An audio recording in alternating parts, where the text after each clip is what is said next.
Hi hello friends, ಇವತ್ತಿನ topic ಬಂದು ಇಡ್ಲಿಗೆ ಚಟ್ನಿ ಮಾಡೋದು ನೋಡೋಣ ಬರ್ರಿ. ಚಟ್ನಿ ಮಾಡಲಿಕ್ಕೆ ಒಂದು ಸ್ವಲ್ಪ ಶೇಂಗಾ ಕಾಳು, ಒಂದು ಸ್ವಲ್ಪ ಗೋಡಂಬಿ, ಒಂದೆರಡು ಮೆಣಸಿನ್ಕಾಯಿ, ಕರಿಬೇವು, ಒಂದು ಸ್ವಲ್ಪ ಪುಟಾಣಿ ತೊಗೊಂಡೀನಿ. ಕೊಬ್ಬರಿದು ಒಂದು ಸ್ವಲ್ಪ ಕರಿ ತಗಟಿ ತಗೊಂಡೀನಿ. ಸ್ವಲ್ಪ ಎಣ್ಣೆ ಹಾಕ್ಕೊಂಡು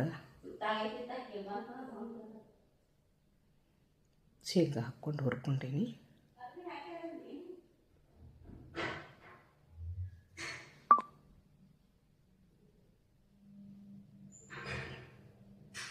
ಶೇಂಗಾ ಹುರ್ಕೊಂಡಿಂದ ಕಾಜು ಒಂದು 4 ಹಾಕ್ಕೊಂಡೀನಿ. ಮೆಣಸಿನ್ಕಾಯಿ ಒಂದೆರಡು, ಖಾರ ತಕ್ಕಂತೆ ನಿಮಗೆ ಎಷ್ಟು ಬೇಕು ಅಷ್ಟು ಹಾಕ್ಕೋಬೋದು.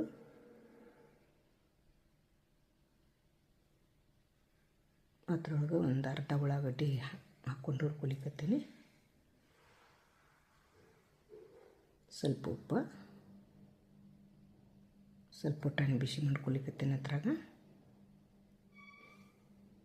ಅದೇ ಕೊಬ್ಬರಿ ಒಂದು ಸ್ವಲ್ಪ ಬಿಸಿ ಮಾಡ್ಕೋಬೇಕು, ಚಟ್ನಿ ಚಲೋ ಆಗ್ತದೆ. ಕರಿಬೇವು ಒಂದು ಸ್ವಲ್ಪ ಹತ್ರಾಗ ಹಾಕ್ಲಿಕತ್ತೀನಿ.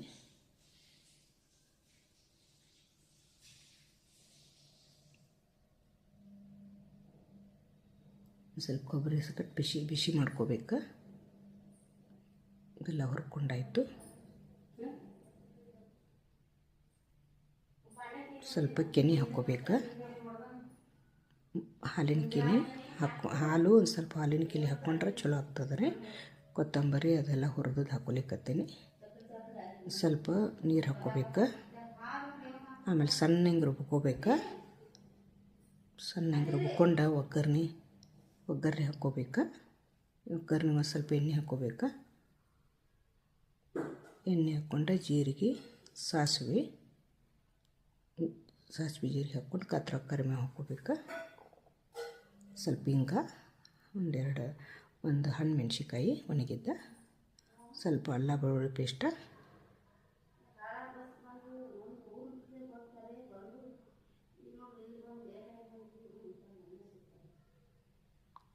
ಅದು ತಣ್ಣಗಾದ್ರಿಂದ ಅದು ರುಬ್ಬಿದ್ದ ಚಟ್ನಿ ಒಳಗೆ ಹಾಕ್ಕೋಬೇಕು. ಸ್ವಲ್ಪ ಇಡ್ಲಿಗೆ ಒಂದು ಸ್ವಲ್ಪ ತಿಳಬೇಕಾಗ್ತದೆ. ಒಂದು ಸ್ವಲ್ಪ ನೀರು ಹಾಕ್ಕೋಬೇಕು. ಒಗ್ಗರಣೆ ಹಾಕಿ ಕಲಿಸ್ಕೊಂಡು ಮಾಡಿದ್ರೆ ಚಟ್ನಿ ಭಾಳ ಚಲೋ ಆಗ್ತದೆ ರೀ. ಹಾಲಿನ ಕೆನೆ ಹಾಕಬೇಕು. Thank you friends.